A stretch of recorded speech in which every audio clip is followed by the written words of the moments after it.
Mini episode 952 of the FDH Lounge is brought to you by Sportsology, delivering unconventional columns and webcasts about sports, TV, music, movies, and more. Follow them on the web at sportsology.com. The FDH Lounge. You'll want to schedule your life around it.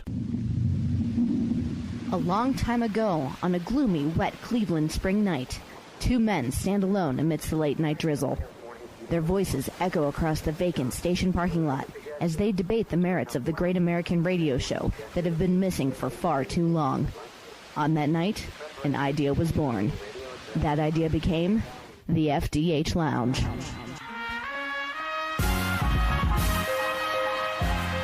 Welcome to the FDH Lounge. Hello, everyone. Welcome to FDH Lounge mini episode number 952. This is FDH Managing Partner Rick Morris with you today. We got a great one. We got one of our favorite FDH Lounge dignitaries on with us. My man, Philadelphia radio host Joe Staszak from 97.5 The Fanatic in Philadelphia. Always a pleasure to be on with him. You can always check out, in addition to his show on 97.5 The Fanatic out there, you've also got his regular podcast with our guy Steve Callis, who was just on mini episode 950 with us here. Callis Remarks, you can check that out, a weekly podcast from these guys. Joe, of course, being in football, it is the football capital of the universe this week, along with Foxborough, Massachusetts. They are the host cities for Championship Sunday, one of my favorite days of the year. I always have a party for it. I always say it's the day for true football fans. Super Bowl Sunday brings out the casuals, but those who regard Championship Sunday as highly, Joe, you can tell those are the true educated football fans. I love Championship Sunday. Not that the Super Bowl is anticlimactic, but there's something about it. To get there, I know it's a big deal, and it's just the hype leading up to it. It's fantastic, and that's the goal, to get to the Super Bowl and then win it. But to get to the Super Bowl is certainly an accomplishment in and of itself, and I know that's big. And I don't know, it's just the games start a little later. They go into the night. They start at 3 o'clock, and then they build up into the second game. Who's going to play the winner of the first? It's just fantastic. You're right. You're right, Rick. It's tremendous. And as I said to you off air, I'm glad your city's got the late game, because last year, and I knew it was going to happen, my party broke up early when it was New England and Pittsburgh, because everybody knew Pittsburgh was going to get curb stomped by them the way that they always do. We've been scared another New England-Pittsburgh anticlimactic playoff game, but I'm afraid with what we're left with, probably isn't much better. We'll hit that towards the end. I do want to get some thoughts on the AFC game from you as well, but you've, of course, got the NFC game there. I always like trying to come up with weird statistics here about this time of year, Joe, and there was something that caught my eye. You may not know this one exactly, but you're going to know the at least outline of where I'm going with this. I was looking up Championship Sunday appearances this century. So New England towers above everybody with 12. Let's start working our way up from 3. At 3, you've got Denver in the AFC. In the NFC, Minnesota, it's funny because they don't really leave a lot of footprints in the sand. You don't tend to remember their appearances that much. You don't. Maybe the Brett Favre interception, but that's about it. San Francisco 3, Atlanta 3, New York Giants 3, Seattle 3, Carolina 3. And there's some fairly consequential teams in there as far as things that they've done. 3 appearances apiece. Indianapolis with 4 coming out of the AFC. In the NFC, 4 for Green Bay. Nobody had 5. So we work our way up to a tie for second place behind New England here. Pittsburgh with 6 in the AFC. I can see that. Seems like they've played a lot of these games. And then Philadelphia, which I gotta say, as I was adding it up, kind of like, what's up with that? You know, you've got 1 Super Bowl appearance out of the bunch, the loss to New England there, but I'm looking at that and I'm going, even if Carson Wentz hadn't gotten hurt, which I know you're in a fatalistic city, much like my city of Cleveland, very fatalistic. Sure. Had it not been for Carson Wentz, there still probably would have been a lot of people going, uh-oh, here we go again. Totally. I mean, during the Donovan era, would they make 5 NFC title games, 1 Super Bowl appearance, and no Super Bowl titles? I mean, I'm so tired of people when they talk about, the Donovan Andy era, how many NFC titles. I mean, to me, that's inconsequential. Show me your jewelry box, and then I'll be impressed. There's nothing in the jewelry box. It's not like the New England.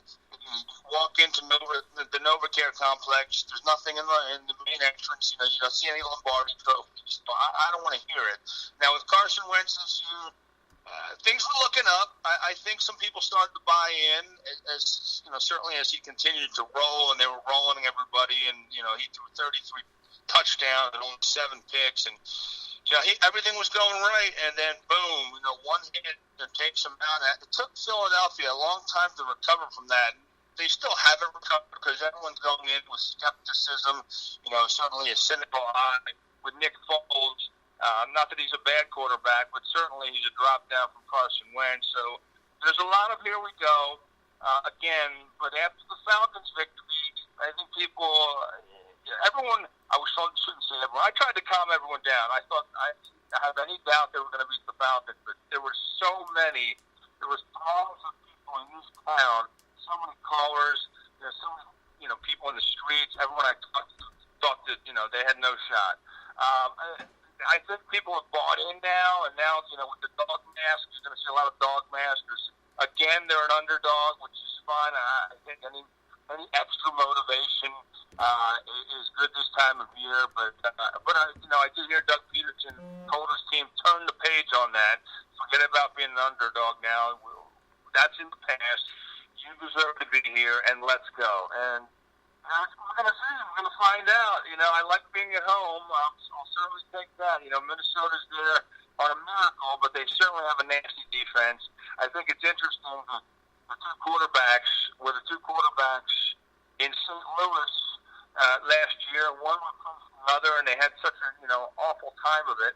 And now they're facing each other in the NFL. It's amazing. Well, it's funny because you talk about people being fatalistic going into the game, and I can certainly understand that. I thought the Falcons were going to win as well and cover, so count me as one of those people who was proven wrong by the outcome. But just in terms of the outcome, I would say it's kind of like you never get the kind of reaction after a game that you should as far as a measured, reasonable thing. It's always the rubber band snapping back and going the other way, because if people are going, I've been hearing a lot of stuff like, Nick Foles, OMG, what a winner. And I'm sitting here going, 5 field goals against a defense that inexplicably played taffy soft coverage against him. Like, what am I missing here? Like, why are people gushing over what Nick Foles allegedly proved last week? They won the game, but I don't know if it was necessarily in a way that makes you feel that much better about it against a much better defense coming up. Because he wasn't a disaster. Okay. Is that the bar of expectations here? It was for Nick Foles, and I'll tell you why. Because he beat the Giants, and he did a nice job, 4 touchdowns, no picks. He was god-awful against the Raiders, and then he only played a quarter against Dallas, so, I don't think it's fair judging the guy off of 1 quarter. You'd like to see what he would do the whole game, although I wiped that game out. That game, to me, doesn't count. It was a meaningless game for both teams. Against the Raiders, 50% completion percentage, just 163 yards, a touchdown, and a pick, and he didn't look good doing it. Those numbers sound actually better than he played. And then he plays the 1 quarter in Dallas, which, again, I throw out.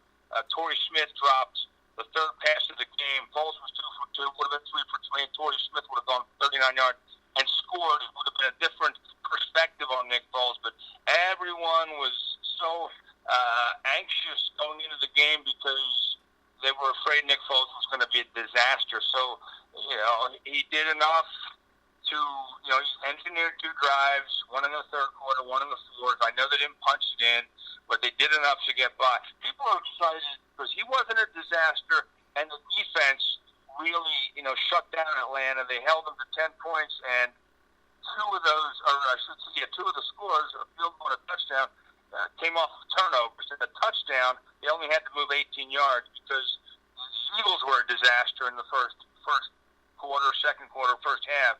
And but people are really impressed with the defense now. They've come around on Nick Foles, and I think they're a lot more positive heading into the game this weekend against Minnesota. Well, the defense showing up as expected, that's something I can see where the people are feeling good about, because it is an amazing defense. And as we get basically the Jeff Fisher Bowl here in the NFC Championship game with these 2 quarterbacks out there, but and he's responsible for it. I'm sure he'll go and tell you that he's responsible for what these guys have done. You got to love that.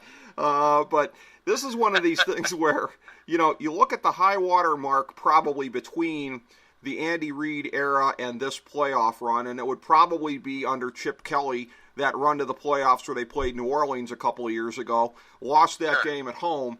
In a way, that was a game that kind of reminded me a little bit of last weekend. It was another one of the games where I picked New Orleans in that game, as I picked Atlanta last week. One of the things I looked at, and honestly, I probably would have picked Atlanta even had Wentz been in there, because one of the things I was looking at, we do an annual FDH power ranking during the season, and then a strength of schedule thing at the end of the year, adding up the strength or the power rankings. And in looking at that, the year that they played New Orleans, they came in pretty low on my strength of schedule. New Orleans came in pretty high. As you can expect, Atlanta, coming out of the NFC South this year, came in pretty high in my schedule rankings.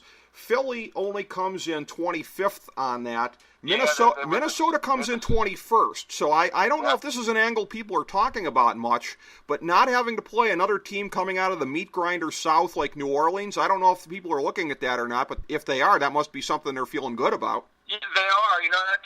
That came up today. The Eagles had the 6th easiest, schedule. Minnesota, I think, had the 11th. I get it. Believe me, I get it. I did an analysis for one of my shows, and they only played 3 playoff teams this year. They were 2-1, but they spanked a lot of the bad teams with the bad quarterbacks or the lesser quarterbacks. C.J. Beathard, San Francisco. They smoked Brock Osweiler. They pounded Carson Palmer, who was at the end of the line. Basically, they took care of him. I mean, these games were all blowouts. But against, Russell Wilson, they lost. They lost against the good Chiefs team and Alex Smith. And everyone else, look, they beat the Giants twice, and we know how bad the Giants were. They beat Dallas once, which was a nice win. And they won handily. But for the most part, against very good quarterbacks, they gave up a lot more than their season average in points. Yeah, I get what you're saying, but, they have found ways to win. They scratched and clawed their way to a victory over Atlanta with against a very good quarterback. He's the, incumbent MVP. Yep. And they're the incumbent NFC champions, although they've taken a step back this year. I think it really has to do with losing Kyle Shanahan. Their offense certainly isn't as dynamic. But, the defense is pretty good. They're still fast. They fly around the football. And, they've been doing enough to win games. Despite all that, they were 13-2 when games counted. But I'm a little concerned when they go up against very good quarterbacks. Now, again, last Saturday they happened to take care of Matt Ryan, and I was pulling for one of the shows I did Saturday was basically who would you rather play. My opinion was I can't deal with the angst of 3.5 hours watching Drew Brees, carve and slice and dissect my defense. So I was, I'll take my shot with the defense Minnesota has and Case Keenum. Not that he's had a terrific year. Don't get me wrong, he's had a terrific year, but Drew Brees is a Hall of Famer. You saw what he did. In 22 minutes, he put up 24 points. When he got rolling, and certainly did enough to win the game. That miracle was so ridiculous. You never see something like that, or so rare to see something like that. But so that's going to springboard someone into the Super Bowl, whether it's Minnesota, that miracle will springboard them, or maybe the Birds got lucky and Minnesota is the lesser team, even though they were ranked higher. They're the number 2 seed, they're a favorite. But we'll see. Every championship team or every Super Bowl team usually has one of those moments. It really defines them, or it's a make-or-break moment. Minnesota survived it. We'll see, though, if that works into the Eagles' favor and, jettisons them into the Super Bowl. It's going to be interesting.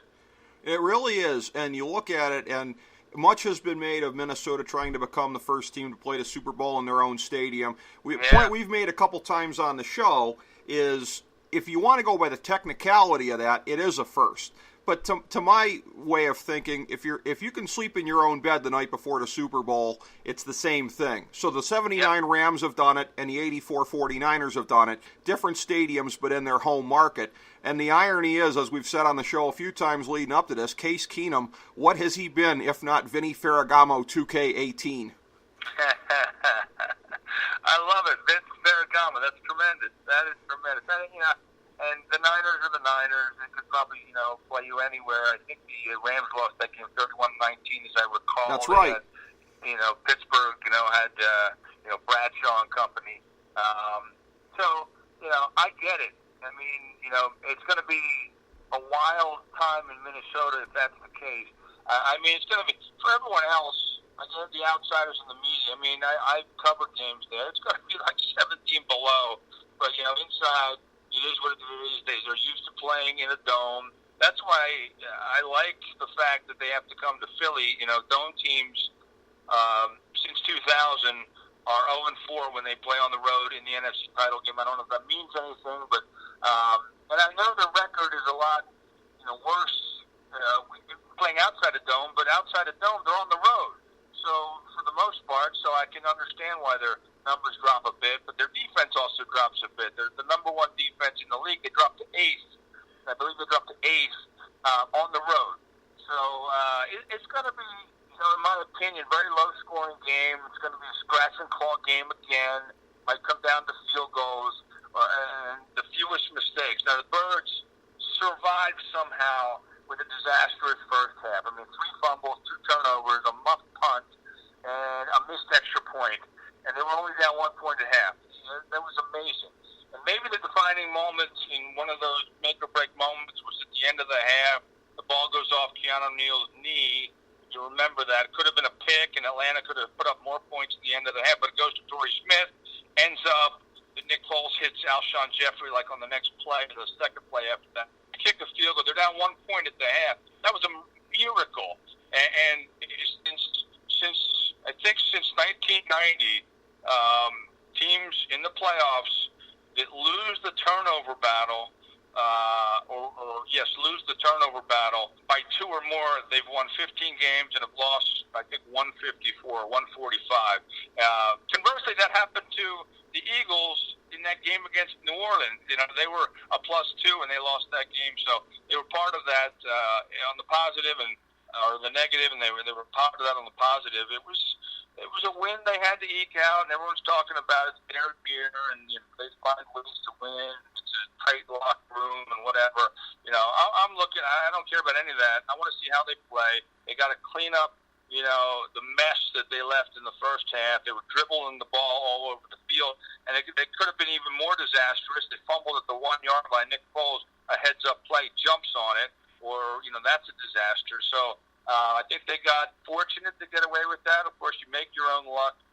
The defense kept them in that game, and Nick Foles, he's asked really to not screw up, pretty much. He's had, in the 3 biggest games he's ever played, he won an NFC title in Dallas in a couple years ago when he played for the Eagles in 2013 at Dallas. No interceptions, 2 touchdowns. That was that playoff game where he threw 2 touchdowns, no interceptions. And then the other day, he didn't throw a touchdown pass, but no interceptions. He doesn't turn the ball over that much. He secures the ball pretty good. Aside from the Dallas game at the end of the season, he's 5 touchdowns, 1 interception. That's kind of what he's asked to do. He can move the team here and there, and he has some games where he puts up numbers. His jersey and cleats are in the Hall of Fame for that 7 touchdown game. He unloaded on Oakland. Back in 2013. So he has the ability to look like Tom Brady at times, but he also has the ability, to look like T.J. Beathard at times. He's somewhere in the middle, but he's really asked to manage the game. I don't know if he's a game manager. I think he's better than that, but he's asked to secure the football and kind of run the offense. He's not a here's Carson Wentz, we know that, but 23 of 30, 246. Didn't turn the ball over. Take that at Nick Foles. He didn't play all that much this year. He came in the Rams game, and by the way, the 4 games he's played, that meant something. Again, I take away the Dallas game. Right. He's had to engineer 4 come-from-behind victories. He did it against the Giants. He did it against the Rams. He did it against the Raiders. And he did it the other day. Now, they weren't like, they weren't Tom Brady comeback when you're down 25 points in the Super Bowl or 10 points to the Seattle in the fourth quarter of their Super Bowl or the second Super Bowl. But he did enough. He didn't panic. He doesn't choke. He's very cool. And I think he's an above-average quarterback, and I think you're going to see the same thing. It's supposed to be 53 degrees this weekend, so I don't think weather's going to be a factor, but he's getting better. You're going to see a game like he played against the Raiders here and there. You just hope it doesn't come in the playoffs. He steps up, the bigger the game. Again, he's not flashy, he's not dynamic. He plays a lot better the bigger the stage, the brighter the lights. And again, he is probably the biggest variable in this game. You've got 2 great defenses. You've got great offensive skill talent on both offenses, but he seems to be the biggest variable here. Would you agree with me that in terms of getting down, the danger zone probably starts in the very, very low double digits? Because this game kind of reminds me a little bit of the NFC Championship game against Carolina, where it was not a blowout, but when you guys were down like double digits, it felt like it was over. That offense with McNabb. That game ended 14-3. Yeah. There were some 3 picks by Donovan. Yeah. It felt like it was over at that point. Does it feel like low double digits, if you're down 10-14, that it really starts to get dangerous? Oh, absolutely. Against this defense, if they're playing like they can, absolutely. I mean, if you're down double digits in this game, that's going to be a problem. Because, 1, you don't score many points on that defense, and 2, you're probably going to become one-dimensional and have to sling the ball a lot. And I said the magic number for Nick Foles is about maximum 35 passes. I know our buddy Steve Callis said 30, and that's what he was, 23 or 30 the other day. Good job by Steve. You don't want him throwing 45 times a game. It's not Tom Brady where he threw 53 the other day. And, I know that New England offense, there's a lot of short passes is the extension of their running game. But, you're not going to be running the ball at that point, although I don't think they're going to be able to run the ball all that much. But, yeah, you get down in one of those games, good point. It's going to be like, that Carolina game where you just felt that you were out of it, even though the score wasn't that, there wasn't that big of a disparity in the score. I mean, Ricky Manning Jr. picked up Donovan 3 times, and they couldn't do anything. And, they didn't have great receivers. And, again, turnovers. And, I know Jake Delhomme was coming of age, and their defense was very good. And I think you got 2 very good defenses. I don't think anyone's going to be able to run the ball that much. So it really comes, Eagles have the top run defense. Minnesota has the number 2 run defense. It's going to come down to, in my opinion, Keenum versus Foles. And I think it's going to be interesting. I mean, I like what Case Keenum's done. He doesn't have a great arm. And, he threw a pop fly the other day in the third quarter, and Marcus Williams came down with it. But he also, he drops balls in there. He drops the ball in there. He doesn't throw balls on a rope, and I thought he did a nice job. He engineered a field goal drive that gave them the lead with under a minute left, and then, of course, you give it to Drew Brees, and he does his thing. And then, say what you want, I get it, it was a miracle, but he made a nice throw. If Stephon Diggs goes out of bounds right there, they have an opportunity to kick a field goal to win as well. It turns out, he turns it up for a touchdown, but, he tends to get a little rattled when there's a lot of pressure on him. In fact, when you put pressure and you blitz against Case Keenum this year, I think his quarterback rating's a 5. But Jim Schwartz, the Eagles defensive coordinator, doesn't like to blitz a lot. He really doesn't. He drops 7 back and hopes his front 4 get home. If they don't get home, and the offensive line of Minnesota plays tough, any quarterback with a lot of time is going to pick you apart. They have some good receivers. We mentioned Stephon Diggs and Deal. They're okay. They're okay offensively. They don't have a great run game, but again, it's going to come down to Keenum. It's going to come down to Foles and who protects the football, better. Eagles aren't going to get as lucky this time if they play like they did in the first half. Who protects the football? Because I think turnovers are going to be probably a key in this game if you give the other team a short field. You're giving up probably field goals doing that, and, the occasional touchdown. And if you're not, executing or putting up takeaway numbers, you're going to have a problem moving the field on one of these teams, whether it's Minnesota or the Eagles. So I think you're right. If the game, gets into the double digits, I wouldn't say it's out of hand, but it's going to be tough, and it might be one of those games where you're just like, this isn't happening. It's just not happening. It'll feel like a 21-point lead. Right. Agree completely. I think unforced errors are the key to this game here, and again, a lot of mirror images on both sides of the ball. The chess match is going to be interesting. I agree with you.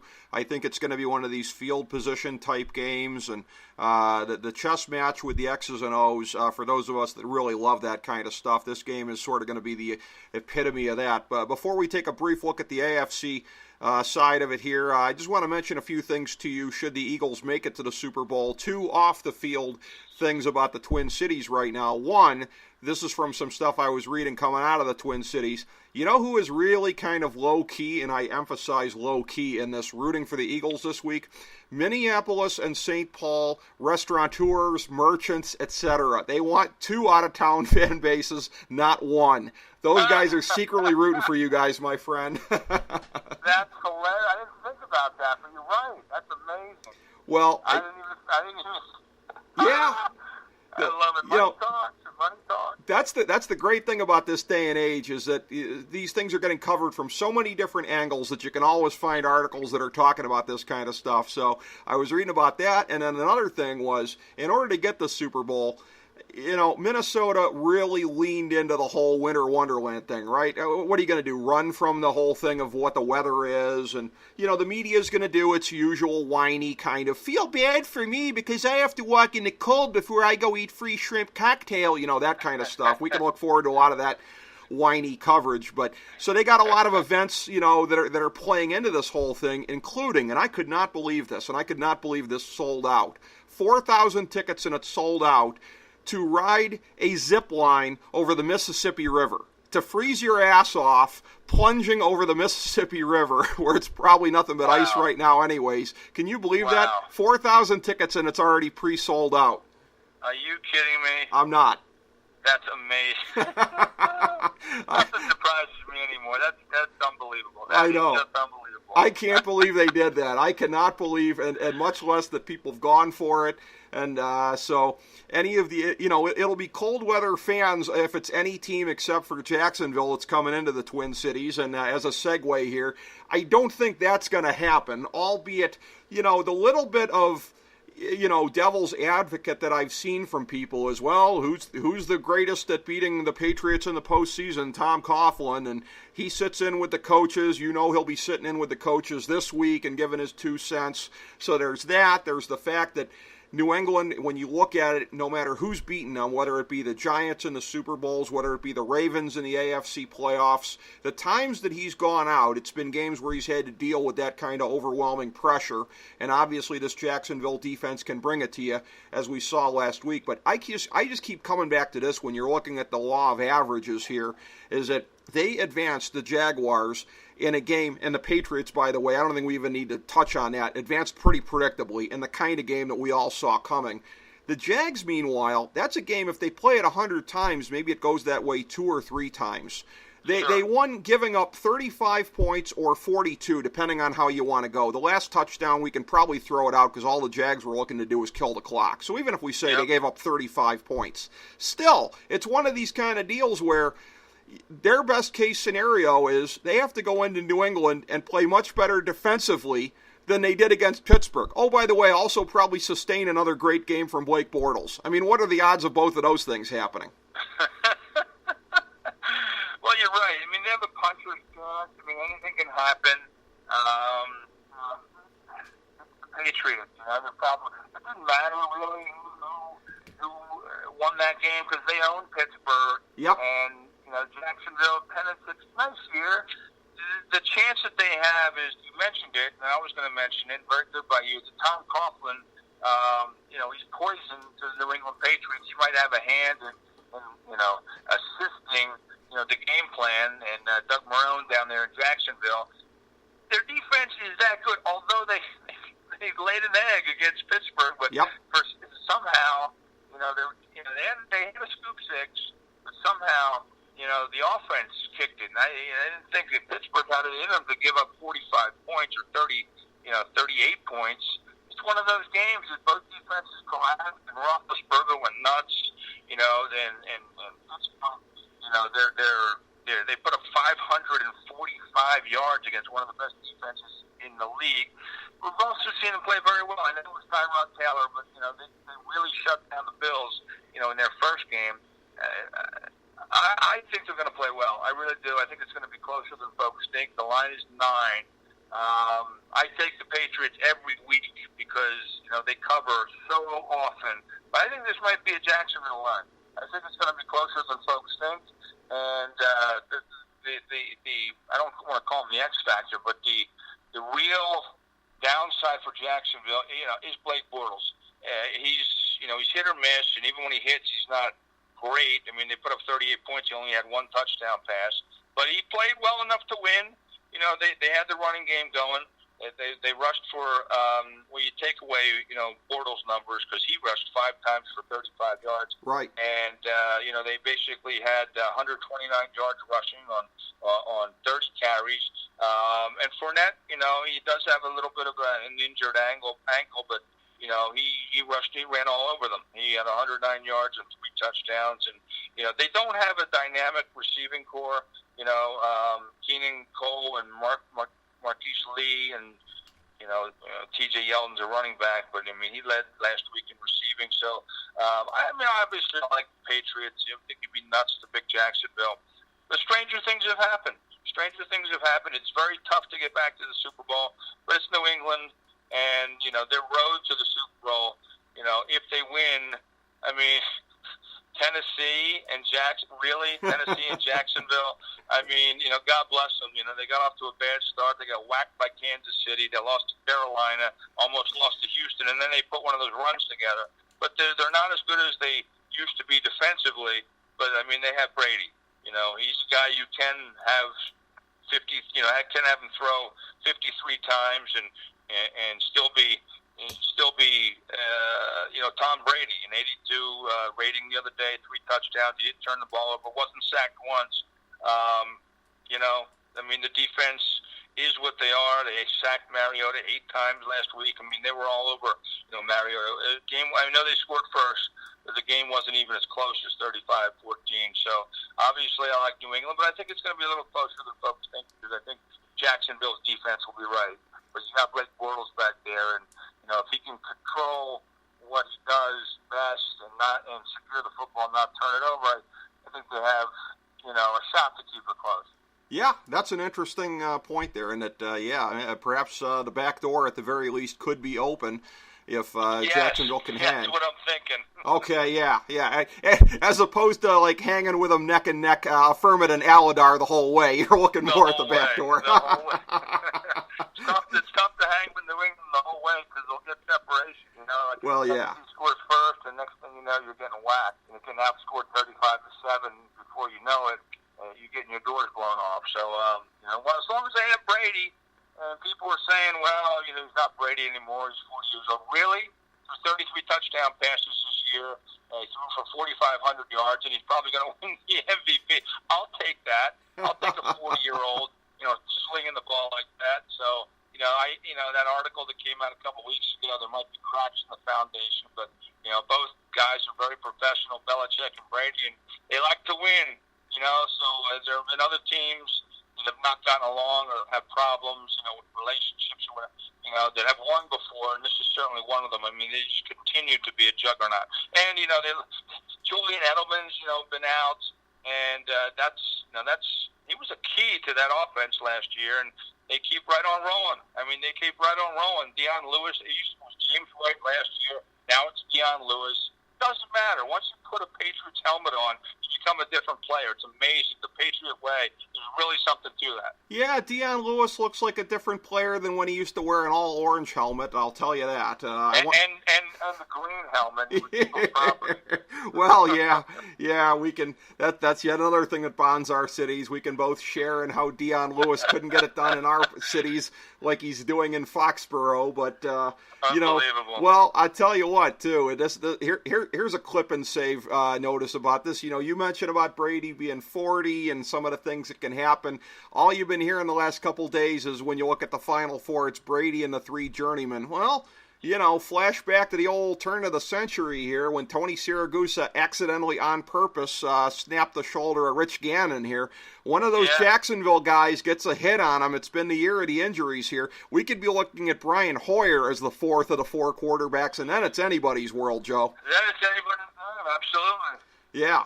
I mean, that's, we'll find out how good of a coach Belichick is if it comes to that because, But you see, he won with, when he started off without Brady last year, they went 3-1, won with the quarterback.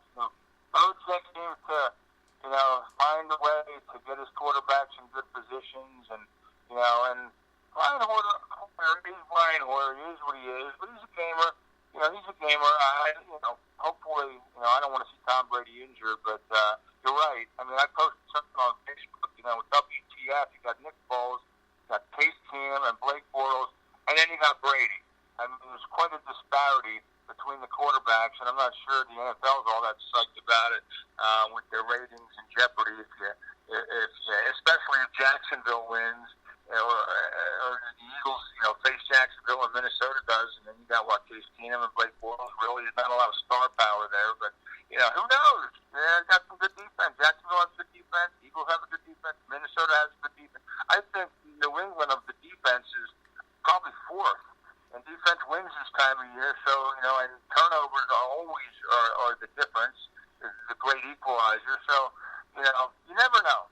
You never know when you get this far what's going to happen.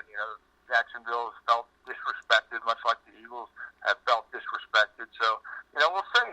Well, let me ask you this. I'll bring it full circle on this question, Joe, with you being in the media, on what the NFL would like to see in their heart of hearts. I was actually having a debate with a friend the other day because I thought, and again, this makes all the difference in the world, Carson Wentz being injured.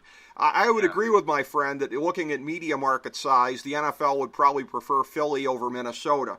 But you take Carson Wentz out of the mix, and you're looking at Minnesota trying to become the first team to win it in their own stadium. You're looking at, Case Keenum as an underdog story there. Yeah, Foles, I guess, as well, trying to come in and be the Jeff Hostetler of this year. But, I think Minnesota in the national narrative, at least in the NFL's mind, probably makes the more compelling story right now. Would you agree that it's New England and Minnesota that the league's probably rooting for? It's certainly more compelling of a story. I mean, they're both. Look at Mike Zimmer. What a year he's had. Doug Peterson, what a year he's had. Both 13-3. They kind of came out of nowhere. I know the NFL usually likes the bigger markets, obviously for obvious reasons. But I agree with you. I think that it's more of a compelling story, especially the way they beat the Saints and having a home game in the Super Bowl and Case Keenum, taking over for Sam Bradford and playing as well as he has, and that defense in Minnesota has always been Heartbreak City. You and I can both relate to that. I'm having Drew Pearson on my show tomorrow. If you can recall the Hail Mary back in '75. Yep. Blair Walsh misses a kick against Seattle, and they've just had so many things. Again, we've experienced moments like that, and Minnesota has experienced a ton of those. Not getting past, not getting past New Orleans, Brett Favre throwing that interception to Tracy Porter, I think it was, and, having Minnesota bow out of that game. They turned the ball like 4 or 5 times that game. So they've had their problems. They've had their issues. I don't think they beat New England if New England gets there, but I think you're right. I think they probably pull from Minnesota and New England. That would be my guess. And I'll leave you with this. I was just having a thought as I was watching the Minnesota game the other day, and this happens in every stadium, right? The usual hijinks, like with the scoreboard, and they make some noise, make some noise. I'm thinking to myself, what happens when they're in the Super Bowl? Like, you're not allowed to do that, I don't think. It would be funny if, like, the Vikings people just, like, burst into the room at one point, tried to grab the controls and, try to geek up the crowd, because this is uncharted territory we're talking about here. You're not really allowed to do that in a Super Bowl. You're not going to have that kind of advantage. No. No, it would be it would be funny if they tried to like burst into the room and take control of the thing here at force. But that's the only way it's going to happen, because it's a neutral thing in the Super Bowl, notwithstanding home field and all that kind of stuff. But it will be interesting to watch. But first, again, the glory of Championship Sunday, and who better to break it down with than you, my friend, Joe Staszak, the great Joe Staszak from the Callous Remarks podcast with our good friend Steve Callous, and also 97.5 The Fanatic in Philadelphia. We know that everybody this weekend will be enjoying the football, sunny style, probably with their rum ham and their fight milk, and it will be a glorious thing to behold. So thank you so much for being on again, my friend. Hey, Rick, I always appreciate it. It's an honor and a privilege, and you're the best. And, you know, good friend Steve, I like having him on when we do a threesome once in a while. But, Rick, I always appreciate it, pal. And, you know, your football, and I know you're excited about this weekend. And, you know, we're pretty pumped here, and, you know, we'll see. We'll see what happens here. You know, we'll roll the dice and see what they come up. I am excited, buddy. I'll give you a fly, Eagles, fly here at the end, so we'll see.